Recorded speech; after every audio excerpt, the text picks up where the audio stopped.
Let's go live now to Liberal Senator Andrew Bragg, who alongside Dave Sharma is campaigning to save Moore Park Golf Course, which is right behind you there, Senator Bragg. Talk us through the argument to keep Moore Park as an 18-hole championship course. G'day, KG. Well, Moore Park Golf Club is an iconic course which services inner Sydney, East Sydney, South Sydney. It's been here for 100 years, about 90,000 rounds of golf each year, and it's a very democratic course in that it's a public golf course, anyone can play, $40 a round, and unlike most of the courses around here, which are closed to the public.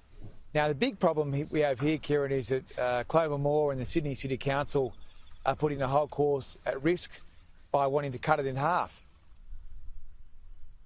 Yeah, and so if you go up the road not too far to Royal Sydney, people can't even join, let alone play there. You can't even join there unless you've got years of wait lists and the right family connections and so on. That place where you are, you show up, you pay your $40 and you're on.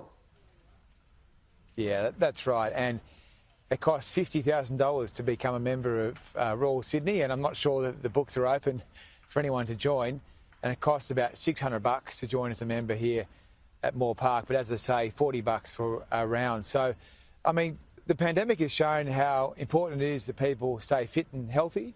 Golf is a great thing to do.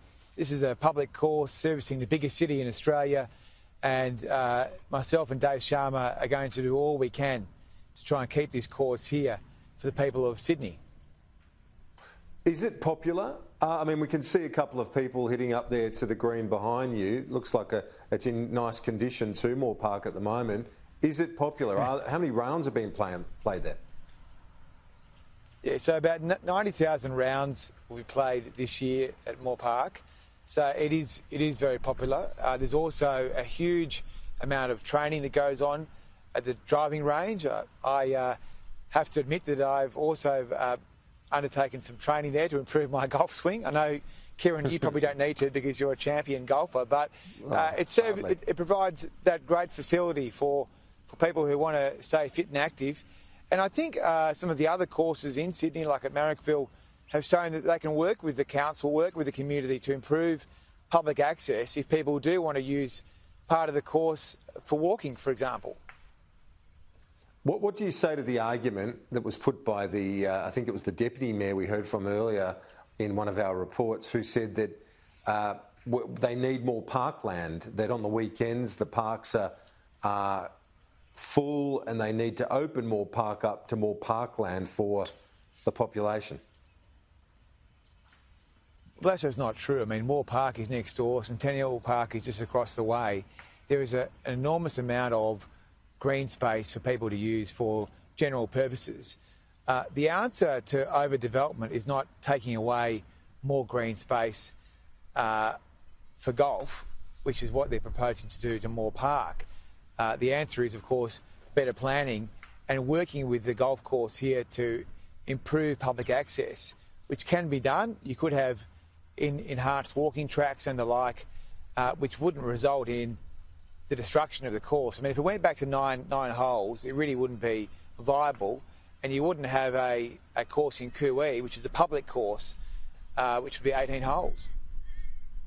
Yeah, and it's as the president of the club points out, it's on the way in from the airport. People stop in, have a hit upon arrival as well. So that's another component in terms of tourism. But this is a course, correct me if I'm wrong, which has oversight, governance by the New South Wales Liberal government. Will you be putting pressure on the Liberal government to say, sorry, Mayor Clover Moore, that's not happening?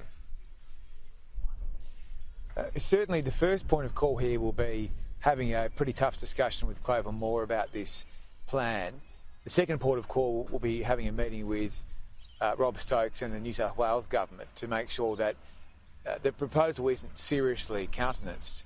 Because, as I say, this is a very rare public asset here in the central Sydney, and we can't afford to see bad judgments made. I mean, the comparisons made by Sydney City Council have been made with courses which are closed to the public. You can't just rock on to Royal Sydney and have a round. I mean, you've got to find 50 grand, have a good family connection, and then maybe you'll get in the door after 10 years. So you can turn up to Moore Park, pay your $40 and play around, and I think that's very important and sends the right message to Australians that governments across the board support health and fitness. Yep, and so Rob Stokes, the Liberal minister at the state level, is, from what you're hearing, are they open to your argument to keep it as is for those in Sydney to have access to a top shelf course for not too much? Well, the first point of call, as I say, is to try and stop the plan at the council level, and that will be that's the most appropriate point in which to start the discussion. And then after that, I think we can have a discussion with Rob, who I'm sure will give us a good hearing. But really, this is a proposal, Kieran, that the council should just take off the table. It's a bad idea. It's got shoddy evidence to justify it. It flies in the face of what this council talks about all the time, which is creating more green space and looking after people. All this plan would do would be take away green space and, frankly, make people's lives less healthy. And as you pointed out earlier, it does have a great deal of history, doesn't it, those golf links there behind you? Been here for 100 years. It's been the site of many a bad round by me, and I'm sure some good rounds from you, but it has been here for 100 years. It's served the community very well. 90,000 rounds of public golf is a good thing. It's a good thing. People have relied on good health to get through the pandemic, so really important that governments of all levels send the right message about these things, and we want to see more golf rather than less golf. So, I declare that interest that I would like to see more rounds, particularly of my own. If my wife's watching, it's a sensitive issue. But anyway, let's move on to a broader world issue now from a very local one we're talking about. I want to ask you about the issue of climate change. The Prime Minister was not welcomed at that summit. Your colleague at New South Wales level, Matt Keane, has been pushing very hard for a genuine response on climate change. He has committed to net zero, the New South Wales government, by 2050. Do you think the federal government will end up there? Is it inevitable that the federal government will have to commit to that target by 2050? We've already committed to net zero as part of our Paris obligations, and that is a commitment we made to meet it sometime in this century.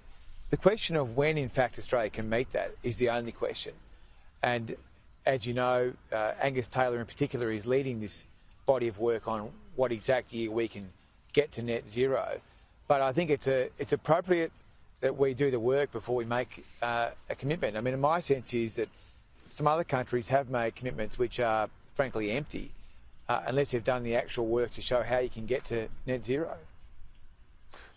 But given there's been this blowback internationally, and it's not a binding treaty anyway, isn't it better to say, look, we're on board, cool down the critics, and then get on with the job?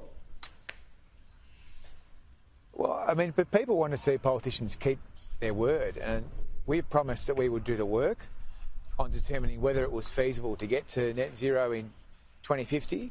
Our commitment is already to get to net zero in this century, and the question is when. And so between now and Glasgow, what you'll see is Angus Taylor. Well, I haven't done the work, so we're doing the work. We're going to do the work. I mean, I'm encouraged by the work of New South Wales. I'm encouraged by the work of the Business Council and other groups that say it is feasible, but we have to go through our own process as a government, and that's what is now going to happen between now and Glasgow. Senator Andrew Bragg, appreciate it. Talk to you soon. Thanks, Kieran. Cheers. Senator Andrew Bragg joining me live from the Moore Park Golf Course, currently 18 holes. The Sydney Council wants to halve it